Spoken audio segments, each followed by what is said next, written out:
ఆంధ్రప్రదేశ్లో చంద్రబాబు నాయుడు గారు అధికారంలోకి వచ్చి సంవత్సరం అవుతున్న సందర్భంగా రాష్ట్ర ప్రజలంతా కూడా చాలా సంతోషాన్ని ఆనందాన్ని ఎలబుచ్చుతున్నటువంటి సమయం. రాష్ట్రంలో పుష్కలంగా వర్షాలు పడతా ఉన్నాయి, రైతులు సంతోషంగా ఉన్నారు. డిఎస్సి ఇవ్వటం ద్వారా నిరుద్యోగ యువత చాలా ఆనందాన్ని వ్యక్తం చేస్తూ ఉన్నారు. విద్యార్థులు సంతోషంగా ఉన్నారు. టోటల్గా మహిళలు అనేకమైనటువంటి పథకాలు తీసుకోవటం వల్ల వాళ్ళు కూడా సంతోషంగా ఉన్నారు. రాష్ట్రంలో ఉన్నటువంటి ప్రజలందరూ కూడా ఈ సంవత్సర కాలం చంద్రబాబు నాయుడు గారి కూటమి ప్రభుత్వ పాలనలో సంతోషంగా ఆనందంగా ఉన్నారు.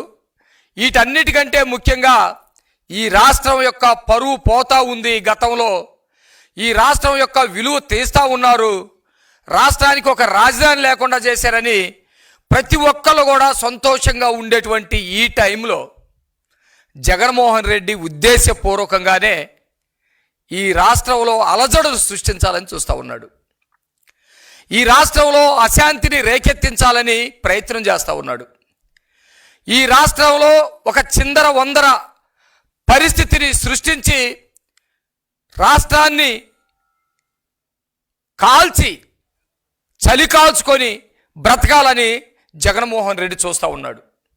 అందువల్లే జగన్మోహన్ రెడ్డి తన దగ్గర ఉన్నటువంటి ఆయుధాలైన పత్రిక సాక్షిని కానీ, టీవీని కానీ, లేకపోతే వాళ్ళ సాక్షి టీవీలో పనిచేసేటువంటి పేటీఎం బ్యాచ్ని కానీ, వాళ్ళ పత్రికలో పనిచేసే పేటీఎం బ్యాచ్ని కానీ, వాళ్ళ కార్యకర్తలు ఎవరైతే ఉన్నారో మానవత్వం లేనటువంటి వారిగా వాళ్ళని తీర్చిదిద్దటం కానీ చేయటం ద్వారా రాష్ట్రంలో అలజడి సృష్టించాలని చూస్తూ ఉన్నాడు.